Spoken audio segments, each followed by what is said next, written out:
Okay, everybody, hi. And as long as I have the time, I'm going to try to move forward with program 57 in the externalization of the hierarchy. And this seems still to be an article from 1919 on basic approach to the new world religion and religion in general.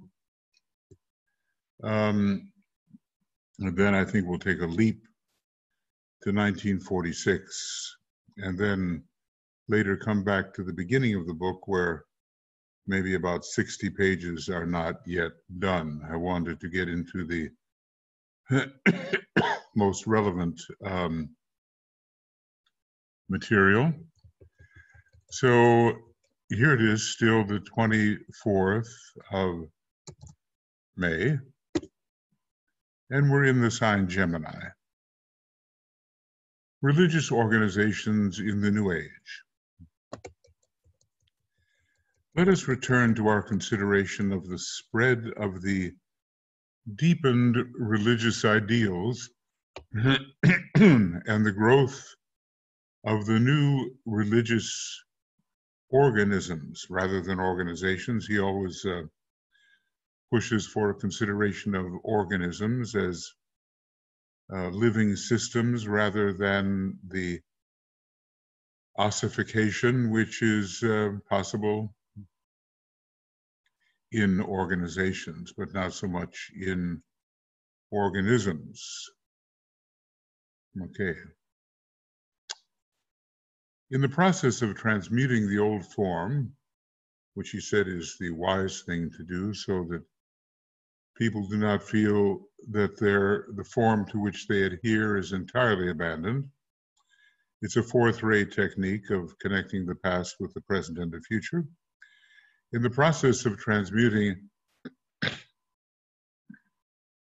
the old form and so releasing the imprisoned life, there are two things which are steadily held in view by the guides of our evolution. Okay, number one, first, that the general public serves or is dominated by the concrete mind and is unable to grasp abstractions. I think what we see there is the antakarana is not built. The personality is the main area of identification. And basically, you know, the concrete mindedness of the masses blends with emotion and prevents a wider and more spiritual outlook. It is the form which matters to them the most, for they are conservative and cling to the familiar. The church is intended to serve the masses and is not intended to be of use except as a field of service to the esotericists of the world, for they heed not the form to the same extent, having contacted somewhat the inner compelling life. So the concrete mindedness of the masses is to be considered. And secondly, the church movement, like all else, is but a temporary expedient and serves but as a transient resting place for the evolving life. Well, it doesn't seem like there is much progress in it because it is a resting place. It's not advancing the way esoterically inclined people would wish to advance. Eventually there will appear the Church Universal. and its definite outlines will appear towards the close of this century. So if this was written in 1919, we have experienced the close of the century, and perhaps something of this very inclusive Church Universal. In this connection, forget not the wise prophecy of HBB as touching events at the close of this century. Well, I thought that was the 21st century, that occultism must win the day. In this connection, don't forget HBB's prophecy. The church will be nurtured into activity by the Christ and his disciples when the outpouring of the Christ principle, the true second coming, has been accomplished. No date for the Advent do I set, but the time will not be long. Well, now, you know,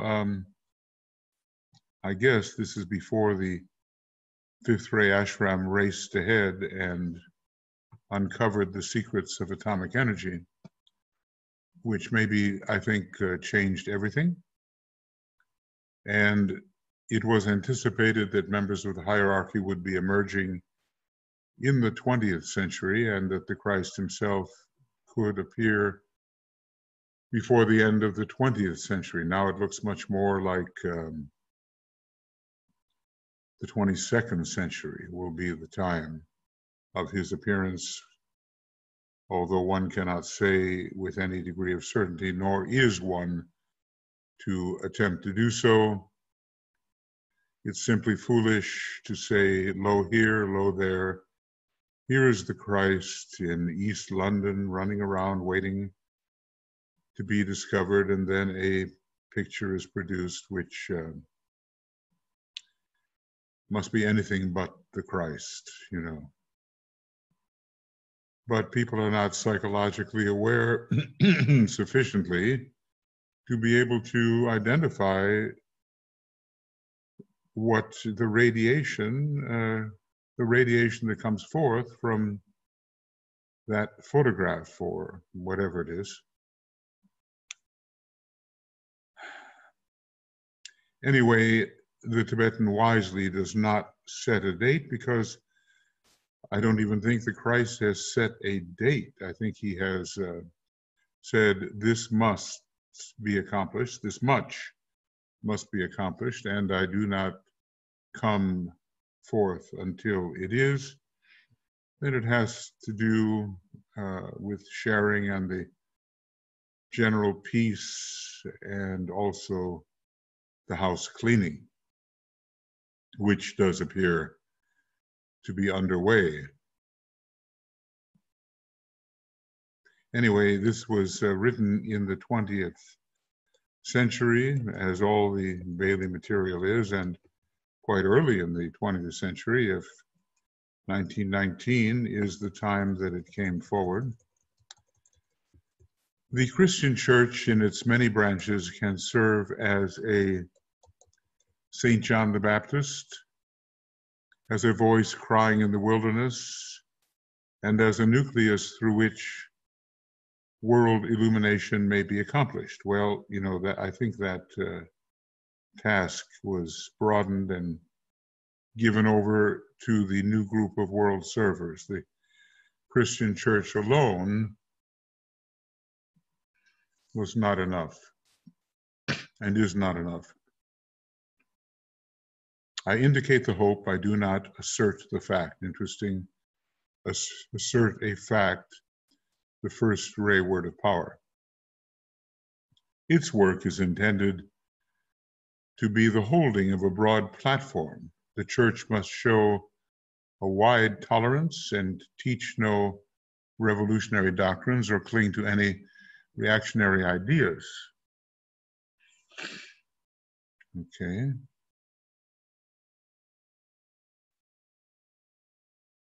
Well, that has been somewhat the case, but there have been the reactionary ideas becoming more panic-stricken as the decades pass. The church as a teaching factor should take the great basic doctrines and, shattering the old forms in which they are expressed and held, show their true and inner spiritual significance. The prime work of the church is to teach, allying itself, therefore, with the second ray, the sixth ray allying with the second ray. The prime work of the church is to teach and teach ceaselessly, preserving the outer appearance in order to reach the many who are accustomed to church usages. So DK shows himself to be ever practical. Teachers must be trained, Bible knowledge must be spread, the sacraments must be mystically interpreted, and the power of the church to heal must be demonstrated. It's kind of interesting, if this was written in 1919, you know, Alice Bailey was quite strongly involved in the church in general through some earlier years. And I wonder if this was not a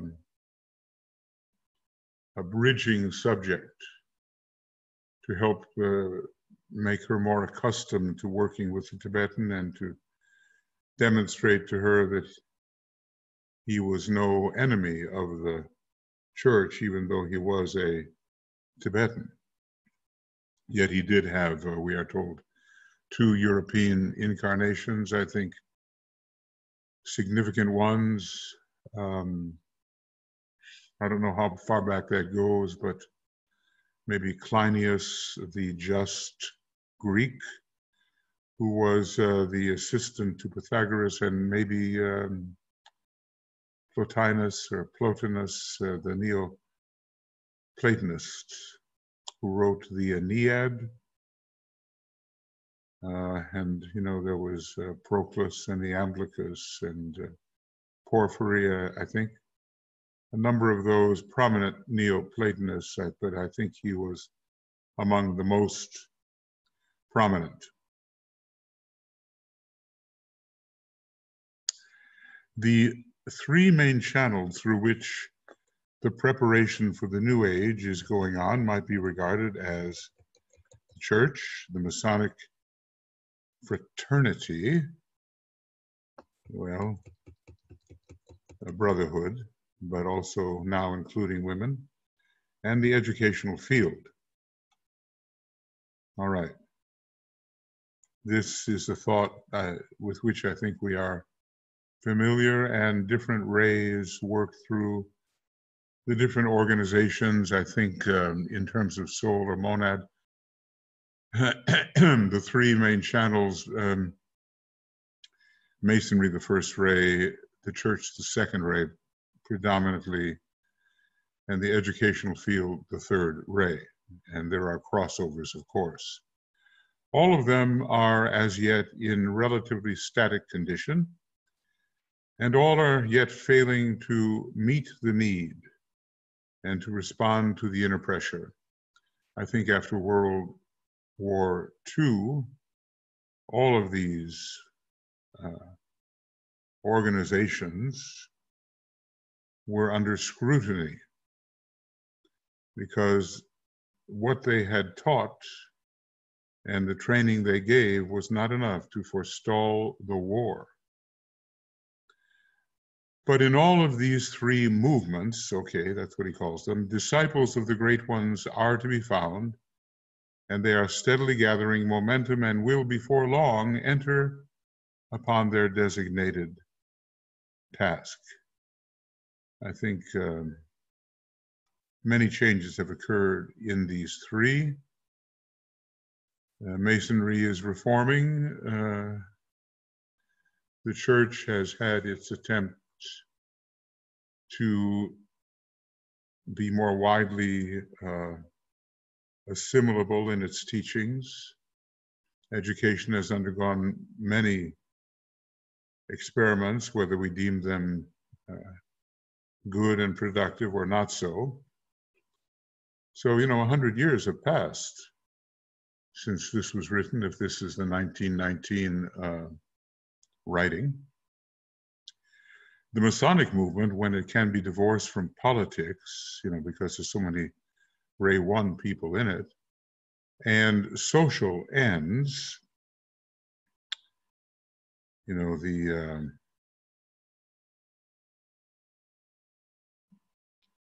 what is it called? The Shriners, yeah. The social end of Masonry, but they, the charities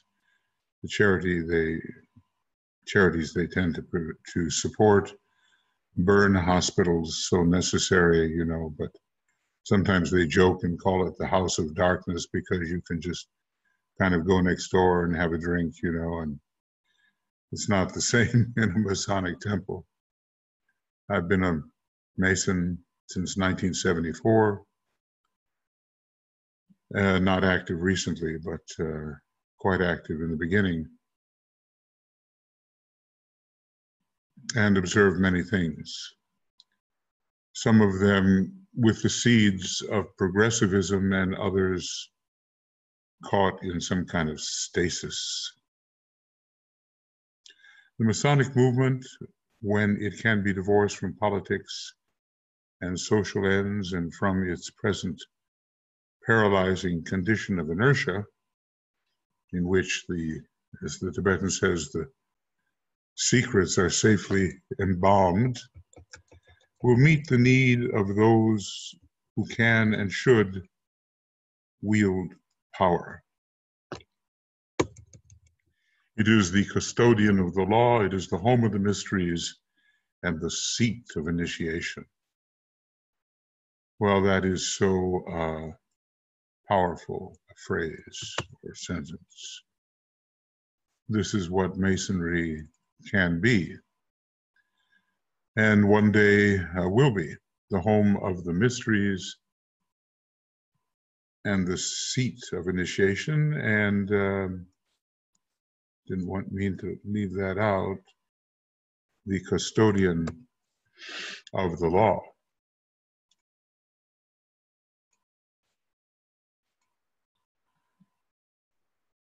It holds in its symbolism the ritual of deity, and the way of salvation is pictorially preserved in its work. The methods of deity are demonstrated in its temples, and under the all-seeing eye, the work can go forward. It is a far more occult organization that can be realized and is intended to be the training school for the upcoming advanced occultists. Not yet.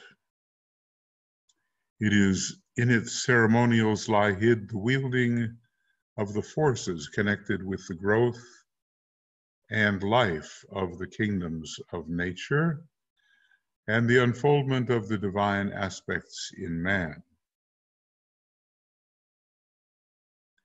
In the comprehension of its symbolism will come the power to cooperate with the divine plan. It meets the needs of those who work on the first ray of will or power, and we're not just talking about personalities here, we're talking about souls and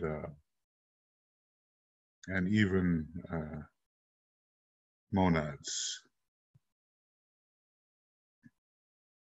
The atmic aspect, the spiritual will. The custodian of the law, the home of the mysteries, and the seat of initiation.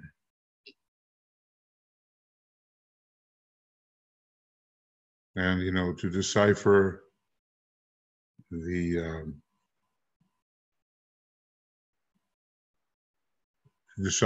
ways of God in its rituals, this is a task, but if it's meant to train advanced occultists, then that task can be successfully undertaken. The church finds its mission in the helping of the devotee in different ways, you see, in aiding the great public, which is innately religious and of goodwill.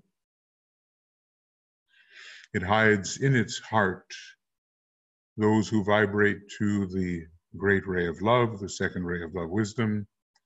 Christ himself works through it and by its means seeks to contact the vast Christian public. It is the leaven in his hands to leaven the whole lump. And being in a form comprehended by the people, it can touch the great masses of seeking souls. So it's of maybe a wider utility, a more generalized utility than the Masonic movement. But then we do live more at this time on a second ray planet in a second ray solar system.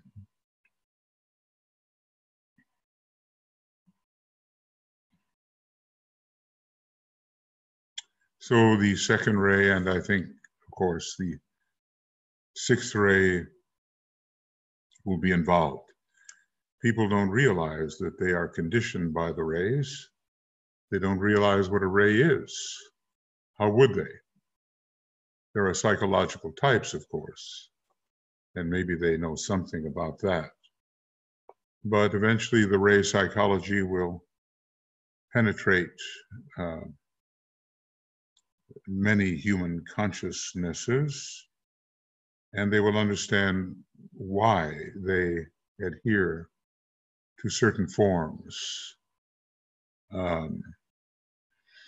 of devotion and activity, why certain forms are of great interest to them and not to others. Okay, now, by means of the educational work of the world, the great Lord, he seems to be behind all this, you know. The great Lord seeks to reach those of the intelligent public who cannot be reached by means of ceremonial and symbolism, as in Masonry, or by religious means and ritual, as in the church. Of course, ritual is also involved with the work of Masonry, naturally.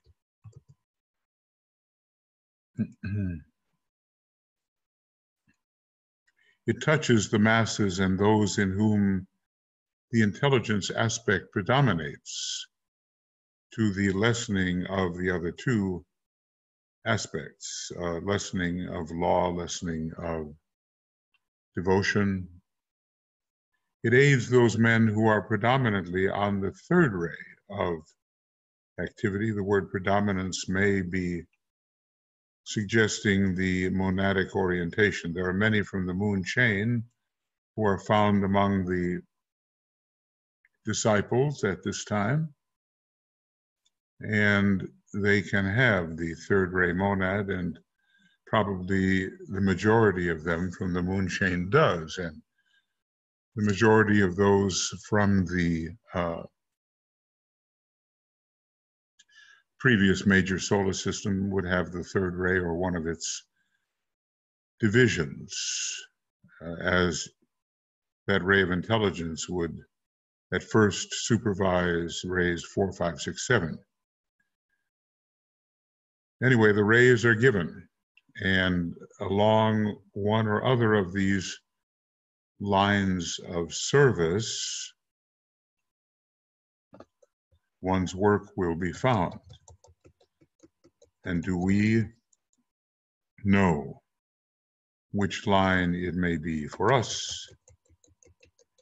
I think probably some of us have an idea. In all these bodies, there are to be found esoteric groups which are the custodians of the inner teaching, and whose uniformity in aspiration and in technique is one.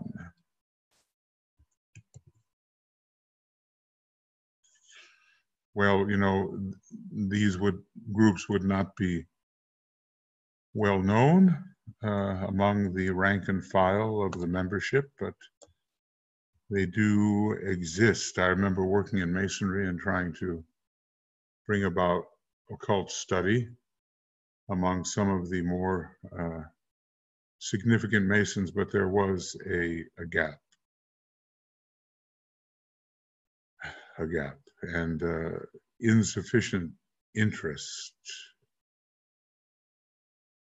I've been involved with the church, but mostly from the musical angle, and with education mostly. So maybe, a number of us have that overlap, whereby we can understand through some degree of participation how each one of these works.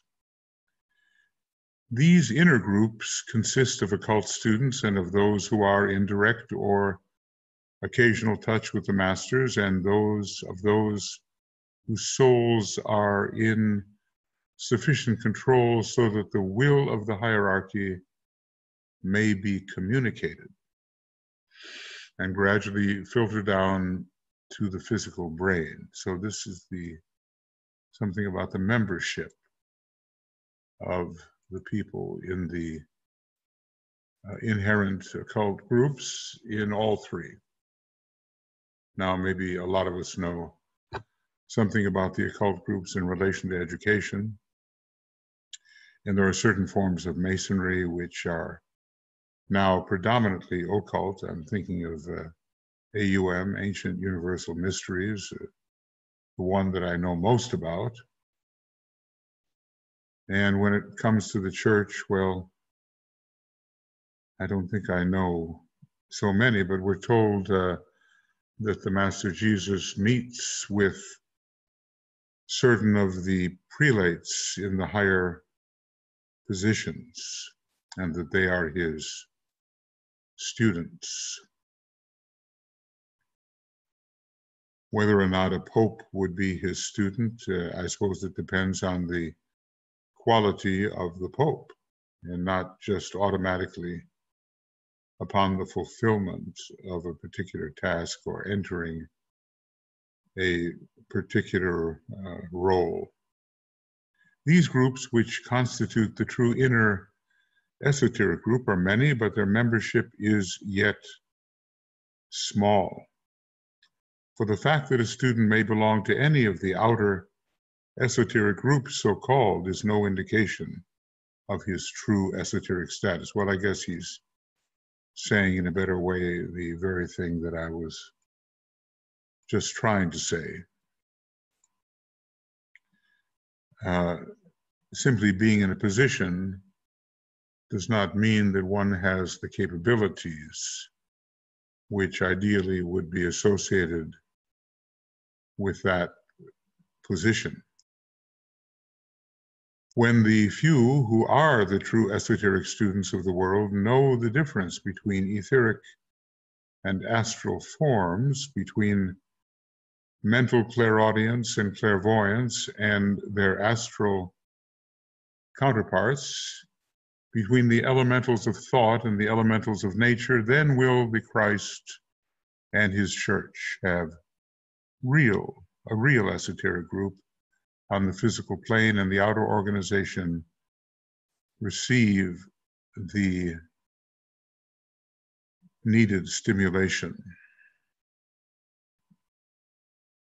Well, we're a while away from that, but there are isolated individuals that have this, and we have to learn from the devas the method of etheric vision, and we have to develop the ability to come and go to the astral plane, and the mind has to be held steady in the light of the soul, and perhaps the light in the head has to appear as brain radiance due to soul contact.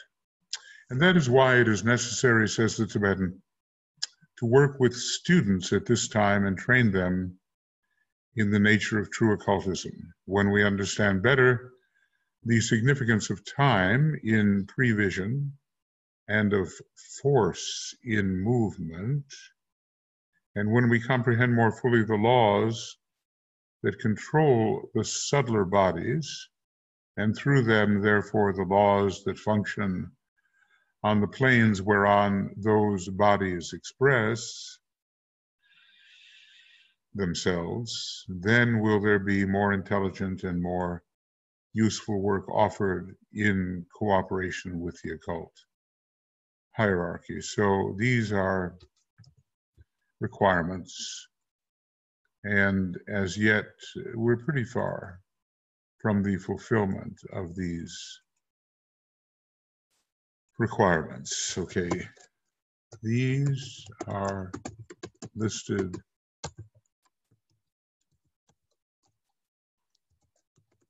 requirements. You know, certain important discriminations. And some of them are quite occult. When we understand better the significance of time in prevision, because maybe what will eventuate is shown, but the exact moment of precipitation is not shown, depending upon the engineered circumstances. And when we understand better force in movement, sounds like physics and metaphysics, our planetary locus is known as the great physicist.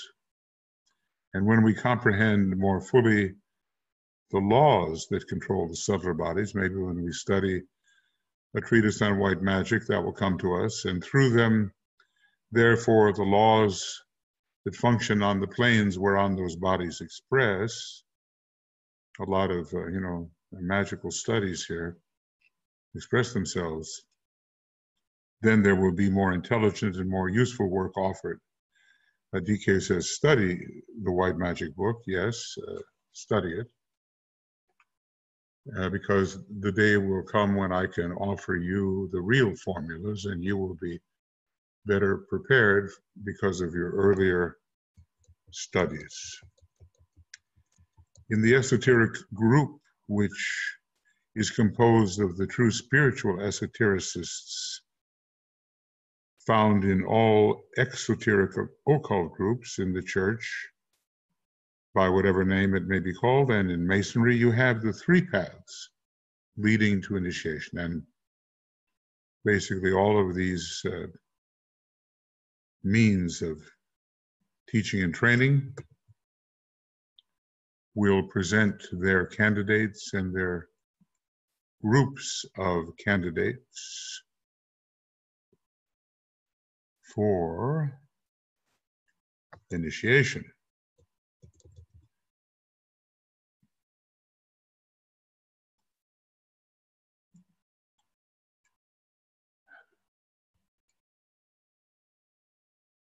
So, the schools, the new esoteric schools, the church, the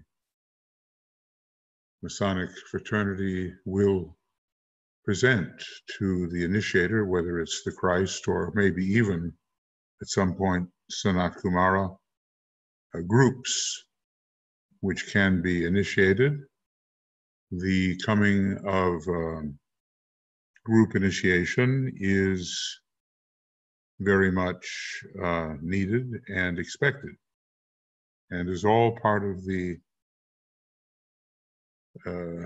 space-time schedule of our planetary locus. As yet, they are not used, and one of the things that will eventuate when the new universal religion has sway and the nature of esotericism is understood will be the utilization of the banded esoteric organisms, the Masonic organism and the church organism as initiating centers. Yes, as initiating centers. Now, not yet is this occurring. The teaching, the training must come first. And we are still in these organizations, hopefully organisms, far away from successful engagement in the necessary teaching and training. Initiating centers. Notice he is very specific about calling them organisms, because he doesn't want the criticism and the rigidity of organizations to taint the process in these groups. These three groups converge as their inner sanctuaries are approached. There is no dissociation between the one universal church, the sacred inner lodge of all true Masons, and the innermost circles of the esoteric societies, such as, what should we call them? The Theosophical Society. The hierarchy itself is the society of organized and illumined minds. And the closer you get to the summit of the mountain, the more the inner processes converge and become similar until the kind of planetary initiation of which the Tibetan speaks in Initiation Human and Solar does take place in all of them. Three types of men have their need met. Three major rays are expressed, and the three paths to the master are trodden, leading all three to the same portal and the same hierophant. And we begin to think that eventually it must be not only the Christ, but the Lord of the world. So, the idea is that the rays, how does he say it? So they fight and kill each other at the lower levels of the mountain, and as they ascend towards the summit, they begin to approximate each other and see and mutually support each other. So there's no reason, as we reach the summit, why the seven rays, though differentiated far below, should not support each other at the peak, which they do. It must not be forgotten that only those souls who are on the probationary path, or the path of discipleship, will form the nucleus of the coming world religion. It exists on the inner planes for the purpose of gathering out of all the churches those who have reached the point of evolution where they can consciously and of their own free will place their feet upon the path which leads to the center of peace, that is Shambhala, who can in full awareness turn their eyes upon the great Lord. It must be difficult to do, and transmute the life of worldly endeavor into the life of service. So one must be, what shall we say, souls, at least souls upon the probationary path, before one can do these things. Then they're ready to really tread the path to higher states of initiation. And so the average churchgoer, even the average leader of a church, minister, priest, whatever, he is not yet in that position. I remember my old teacher, he was close to 80 when I met him. Maybe he was 75, I don't know. And then I studied with him somehow for 7 years. And sometimes we would talk about the clergy or the ministers, and he would simply say, well, they're not there yet, And by and large, that would be correct, although there are some church leaders who definitely are there. And they would be the ones with whom the Master Jesus met or meets.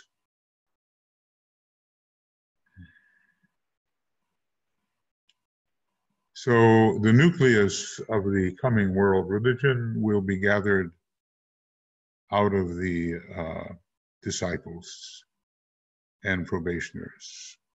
One would have to be at least that to be gathered into a directing body within the coming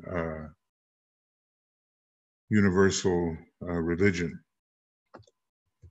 The first detachment gathered into the coming church will be found to be a part of the present great band of servers. I suppose he means the new group of world servers, at least now. But he extends the idea. These have down the ages been associated with the Christ in his work, and have probably quite a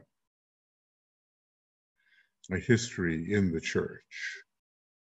Remember always the fact that of the work he did in connection with the last Advent, and remember likewise that in the turning of the cyclic wheel, in the evolution of the spiral, similar conditions will eventuate, the same needs arise, and the same egos incarnate that were present in days of old in Palestine. So he's giving sort of hope to the disciples of Christ as they surrounded him in that ashramic experiment long ago.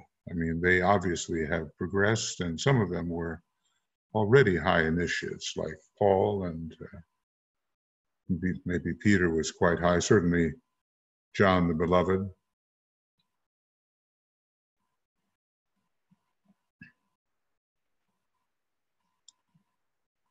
So there is a factor of reincarnation at work, and he tells us, in terms of the great battle in the Kurukshetra in 4 million years ago, that the same leaders who led then were, since it's over now, were the leaders in the Second World War, which was the great battle of Kurukshetra on a higher turn of the spiral. So people have a tendency to return to the place and to the contexts in which they previously participated. The numbers of those associated with him will be greatly increased, for all who knew him in earlier incarnations in the ancient East, all whom he cured or taught, all who contacted him or in any way incurred karma with him or with the Master Jesus will have the opportunity to cooperate at this time. So the number is considerable. It's not just Christianity that we are discussing.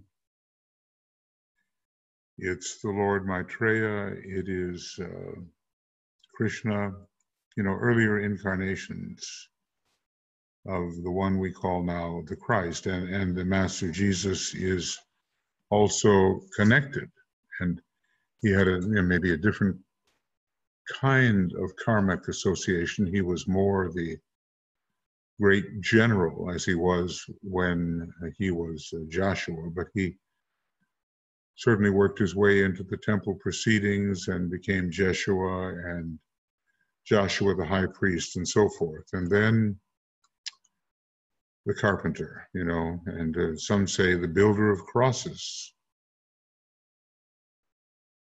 Quite a difference from a high status in the church or in the temple.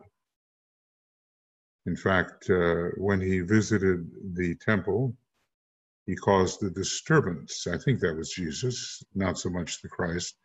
We have to differentiate between what the Tibetan calls the gold and silver threads. When Christ was using the body, it's the gold thread, and when Jesus was at home within his vehicle, it was the silver thread, and someday they will be, disentangled. Each sincere aspirant who is closely connected with the present church organizations, who feels a close link with the Christ and who loves him, can be practically sure that in Palestine they saw him, knew him, and mayhap served and loved him. You know, among the 70 or the interested 500, we're told that he gathered around him the exemplification of an ashram, but there were also those in the wider circle who were not as close as the 12, with Paul taking the place of Judas. There have been so many excuses made for Judas, as if it was done on purpose, you know, and the Christ collaborated with him in his own betrayal. Now, you know, is that true? And if it were true, why would Judas have committed suicide?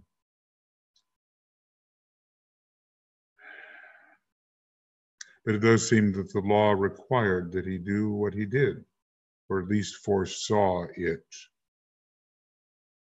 We'll have to straighten that out as we go. Some of the more modern dramas give a different twist to the Judas character. The sacraments, properly understood, serve to strengthen this link and realization, such as and such a one as that of baptism, when entered upon with understanding, will draw forth oft a response from the great Lord himself, even now. Oh, interesting. Usually there's a baptism at the outset, you know, some days after birth, and maybe later for some, you know, with all kinds of strictures and restrictions and customs surrounding the baptism. Will it be partial immersion in water? Will it be total immersion in water? You know, we fight over the symbols. It is almost as if a golden strand were directed from his heart to the heart of the servant, a strand unbreakable and unfathomable, which, with each administration of any of the holy rites in the succession of lives, becomes stronger, broader, and brighter. So I guess maybe people experience something of the old connection when passing through the sacraments at the present time, because this golden strand cannot be broken. So it probably can be a very emotional experience.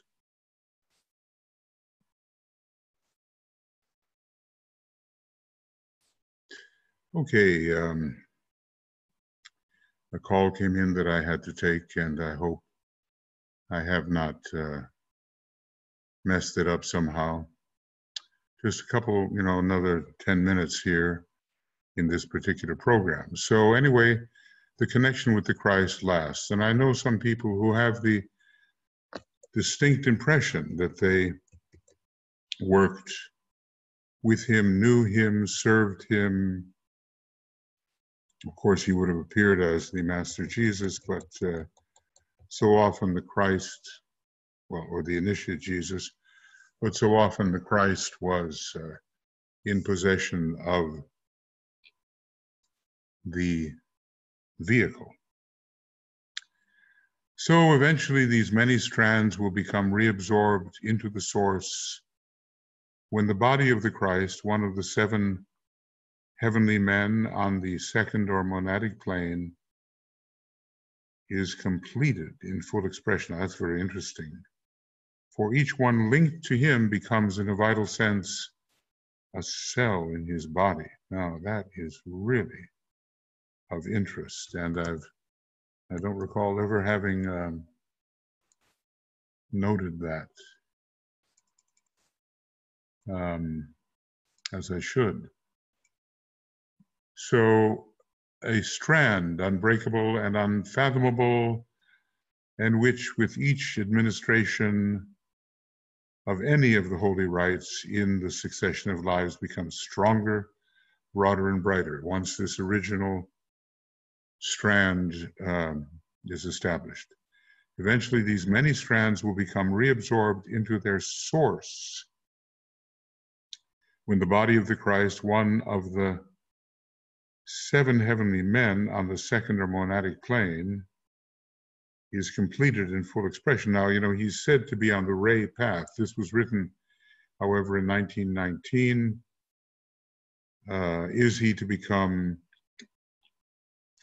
Is he in some sense one of the 7 heavenly men?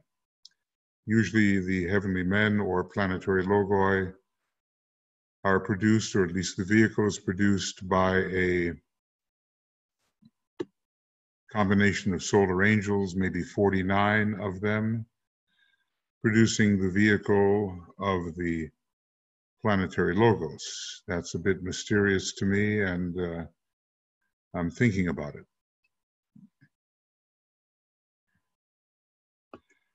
And each one connected with the Christ becomes a cell in his body. Well, if he becomes a heavenly man in some sense, it's easy to understand that the human beings linked to him would be as cells.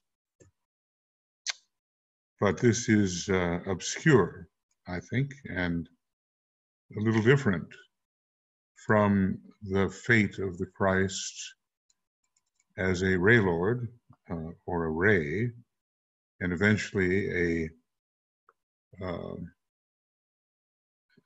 being who travels to Sirius and there establishes himself, or is established as an initiate. So more to ponder, no? When the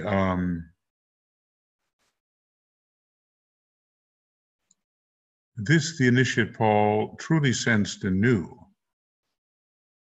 that we are all part of him in some way. Via this strand passes the power to strengthen, to stimulate, to vivify, and to bless. And this is the true apostolic succession.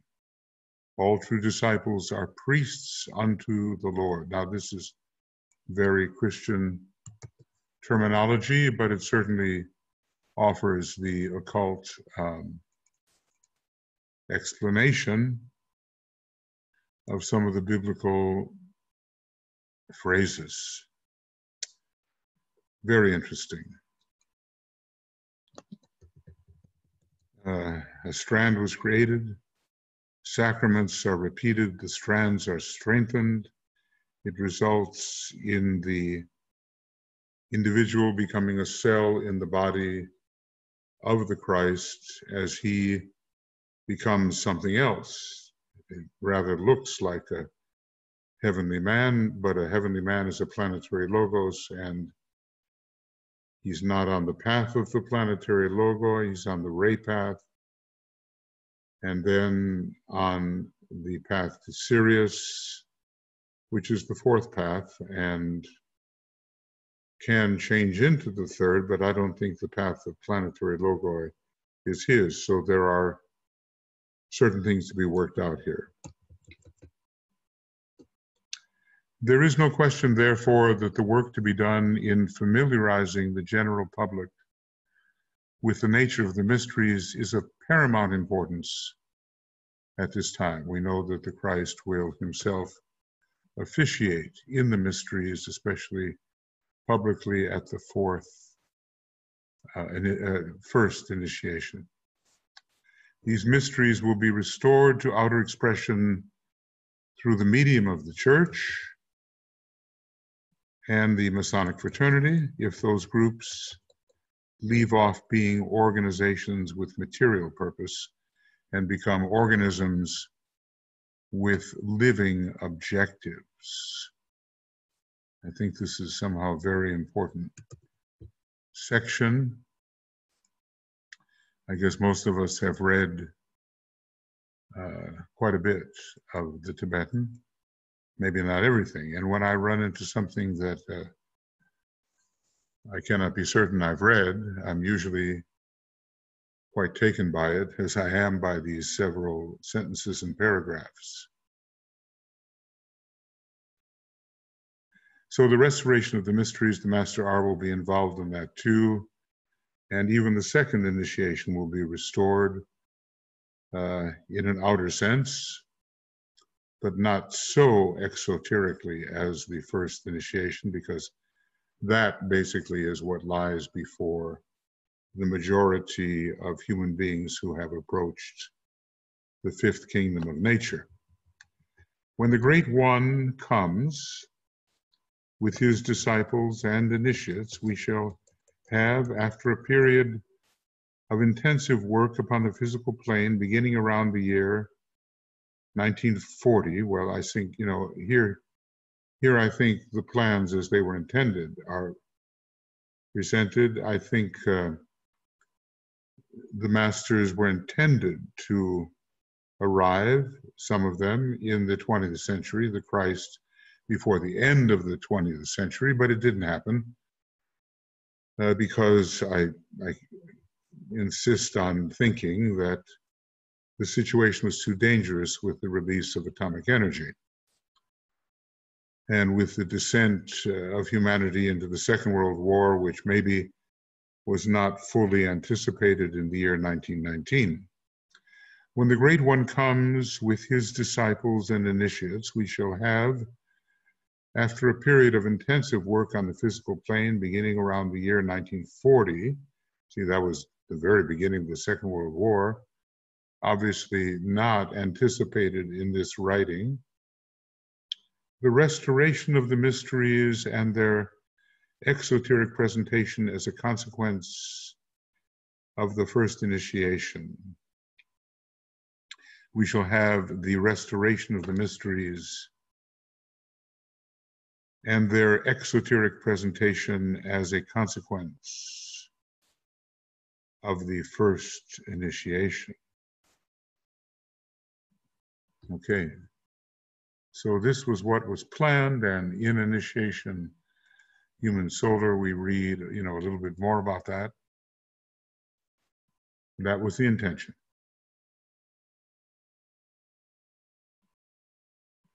Why can this be so? Because the Christ, as you know, is the Hierophant of the first and second initiations, and he will, if the preparatory work is faithfully and well done, administer the first initiation in the inner sanctuaries of those two bodies. Not so much the educational body, but even there, candidates will be presented, but more in Masonry and more in the church.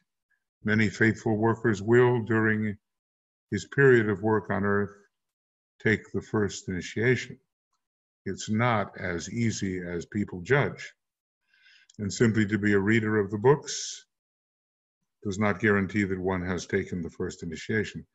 There was a great reader of the books and publicist of the books and financier of the books, but he was filled with glamour and he had not taken the first initiation. He was the one in DK's group of disciples who was pointed out as not having stood before the Christ, which in his case meant the first initiation, though he was alive with aspiration to the possibility, a third-ray soul and sixth-ray personality at the time.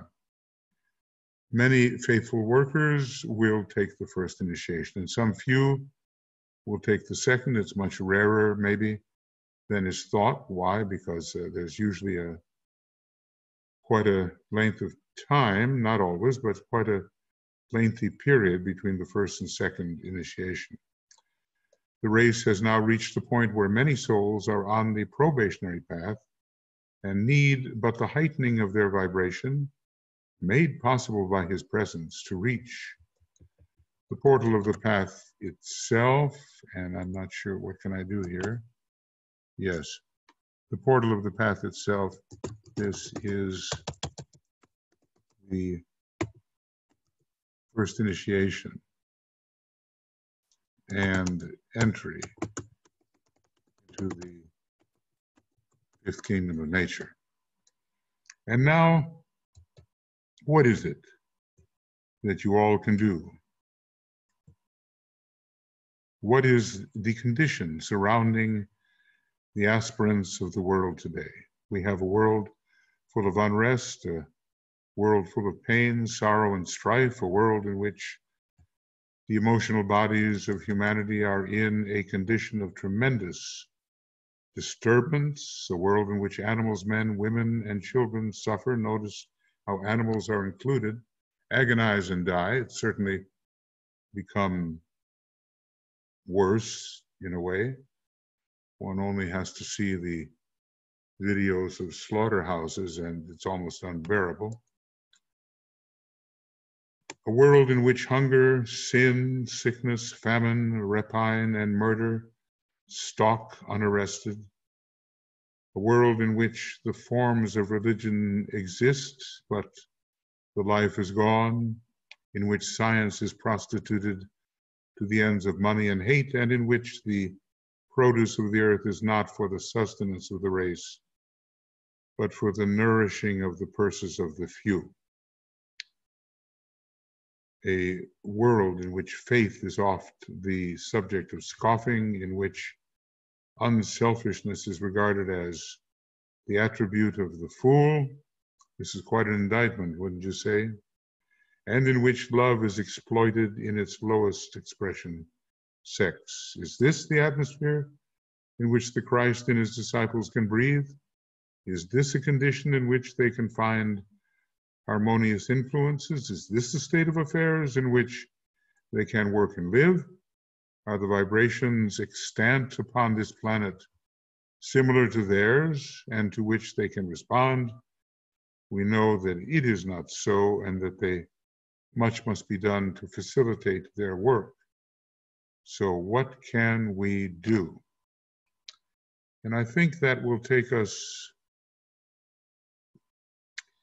after this indictment and this basic statement of the impossibility of their immediate return because of the condition which we, humanity, have developed.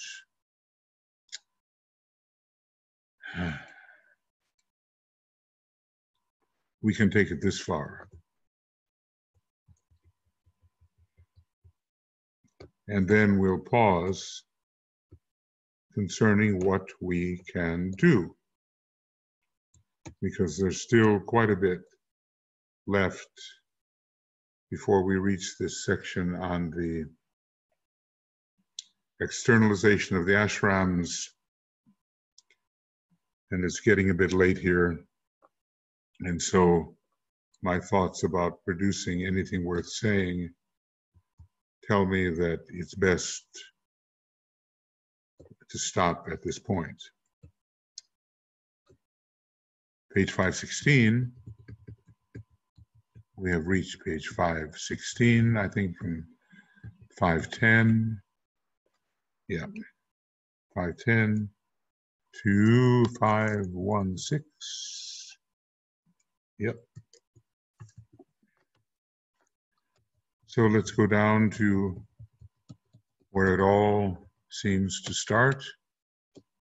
It will be of great interest to us. It's getting very current, isn't it? Very current. And what can we do? Well, we do want to know that, don't we? So this is the end of program 57. It's about 1 hour and 5 minutes, okay. And 510 to, what did I say? 510 to 516. I don't know actually how long this one goes, or the date at which it will be given. Probably not today, unless some great sweep of energy overcomes me, and it will be program 58. Sometimes it looks like the work is so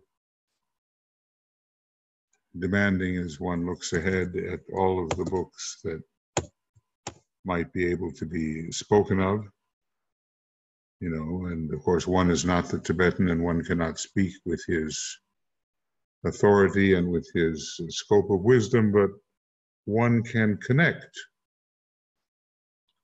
different aspects of the teaching which perhaps remained disconnected in our minds, but can be seen as connected if the chance is given. So it is my hope that everything is correct here, and much love and many blessings to everybody, and studies, let the studies go on as they should, and we will stop this recording now and later go on to program number 58. You know, there's still somehow about 200 pages left in this text, and actually about 190 in the actual text. I think, you know, because I expand the font, there's more pages remaining in this document than actually are in the book. Well, it'll be so interesting to see the Tibetan's retrospective on what actually happened in the 75 or 80 years since he wrote last with Alice Bailey. And we don't know who the amanuensis will be, you know, whether more on the first ray or the third ray, or then maybe continuing on the second ray line, we don't know. And we don't know whether the amanuensis will be Alice Bailey herself, and to what extent the technology will supplement the amanuensis. I think it should certainly be possible to deliver more dictation than had been possible before with typewriters and maybe, you know, whiteout or corrector type or all that kind of thing. Now we have the possibility of a much more successful presentation through electronics. Well, I remember when I first heard of word processing, I think it was Jimmy Carter that was using it, and I said, whoa, you mean you can erase a word or a sentence just like that after having used many roles of correctotype or the white fluid, the whiteout, you know, and been through many mechanical problems. And so it will be a different kind of modus operandi for the Tibetan, and he will decide what can be done. Okay, everybody, we'll go on with this when we can, and many blessings and lots of love, and let's just keep assimilating in preparation for a deeper understanding of the new teaching when it is offered, the third installment, and let us hope that we have the wisdom to recognize it, because the Theosophical Society or so many, you know, members or people in prominent places in the Theosophical Society did not recognize it when Alice Bailey began to write, although I think they were closet by night readers, some of them. It's impossible to pick up a book like Cosmic Fire and just said, okay, well, Alice Bailey wrote this all on her own, you know. It's impossible. And probably they admitted it, but to themselves, but would not admit it publicly. So here we go, and we will carry on as we can.